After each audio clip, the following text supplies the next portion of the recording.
Yo, what up, what up?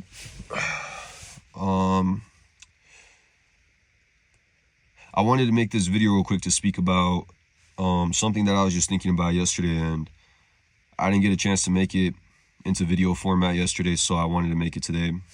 But I don't know, I was just at my job and I was thinking about how your mind is a garden, and you're a gardener, right? So if your mind is a garden, then it really matters. Like, imagine you have a garden in real life. Like, what do you do if you have a garden in real life?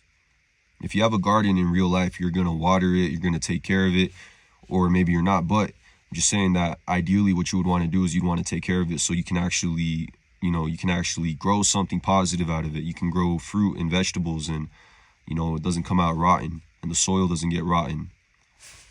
You would want the highest quality. If you had a garden, wouldn't you want the highest quality soil, or the best quality soil that you could get? You would want to be in the best environment possible and whatnot.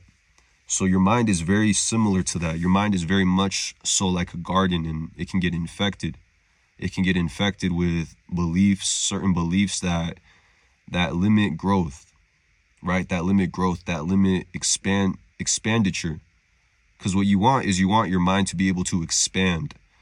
You want your mind to be able to expand and not close, right? Because when your mind expands, it sees everything. When your mind expands, it connects with everything. It connects the dots, if that makes sense. Your mind is able to connect dots and it almost feels effortless, right? It almost feels effortless when you can just start to see things very clearly. And it's like, in that sense, that's clear, what is it called? That's clairvoyance. That's how you develop clairvoyance. You develop clairvoyance by taking care of your mind, right? You develop intuition by taking care of your body. And you develop good discernment by taking care of your mind, because discernment is in the mind. Discernment is in the mind, and intuition is in the heart. Intuition is in the gut. It's your instinct, right? It's that first instinct that lets you know if something's off or it's not off, if something's off or not, right? If somebody's off or not, if this is a good decision, and it's instant. And that takes practice. It takes practice to trust that feeling. It requires depth. It requires depth within yourself to be able to trust your gut. And also goes into taking care of your body. But we're talking about the mind right now, and how your mind is a garden. So you really want to be careful with your mind. I think that's really what the video is about. I use that metaphor because it makes sense to me. But you really want to be careful with your mind. You really want to take care of your mind. Your mind is a very delicate thing. Your brain, right? Your brain is thinking about it from purely a physical perspective, not spiritual. Your brain is actually very sensitive. Like, your brain is a very sensitive organ. It's a highly sensitive organ, very sensitive to stimuli. So you really want to be careful with what you're taking in on a day-to-day basis, right? Because you're either helping your brain or you're not helping your brain, right? You want to nourish your brain, not just physically in terms of your diet, but also what you think. You want to monitor your thoughts. That's why it's so important to monitor your thoughts, because certain thoughts, if you allow them to linger, and if you allow them to stay and take a hold of you, take a hold of your mind, it's going to infect your mind. It's going to infect your garden, and you won't be able to grow anything positive out of it. Any positive ideas, any positive outlooks. Like, do you get what I'm saying now? Like the parallel between an actual garden and your mind, which is a garden itself, in and of itself. Like, I don't want to make the video too long, any longer than it needs to be. I just wanted to make this video real quick to speak about how, like I said, your mind is a garden, and you are the gardener. So be very careful with your mind. Protect your mind. And water your garden every day. Water your garden every day. Tend to your garden every day. Watch your garden every day. Make sure that there's no bugs, like chewing on the flowers. There's no parasites infecting your garden. Make sure that people aren't throwing stuff at your garden. You have to guard your garden. You have to watch it every day. It's the same with your mind. You have to watch your mind.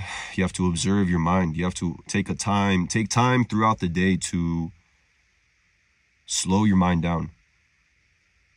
Take time throughout the day to slow your thoughts by just slowing yourself, right? A lot of times this society, it's like, has us over here and over there, over here and over everywhere, right? With the whole hustle mentality and whatnot, right? It's like everyone's hustling. No one's ever really truly sitting still.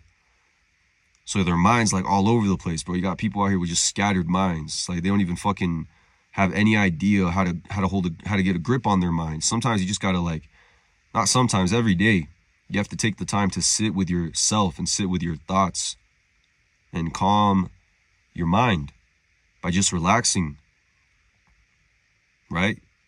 Like if you can't sit with your thoughts, that's very bad. I don't know if you understand that. I don't know if you understand that, but if you can't sit with your thoughts for even a little bit, that's very, very bad. That's a very bad thing. It's bad for you. It means that you have a lot of work to do internally. It means you have work to, it just means you have work to do, right? It means that you maybe there's things in your mind, thoughts that you don't like, that are bothering you, and you need to sit with them. And you need to become comfortable with them. And you need to observe them, disconnect from them. See where they're really coming from. This is actually how you solve anxiety and depression, you know? It's not through medication. Medication is just like a way to soothe the symptoms. But the true fix is going into your own abyss, because we all have our own abyss. It's going into your own abyss, right? If you're depressed, if you have anxiety, every now and again, it's normal, bro. It's normal to have some level of anxiety. You know, sometimes, you know, I get a little depressed sometimes, and I just kind of like, you know, in that sense, when that happens, I just, you know, I listen to some, it's kind of like the garden, right? It's like my mind gets a little cloudy. You know, my garden, the sun is not shining on my mind anymore. The sun is not shining on my garden anymore. It's like, it's cloudy.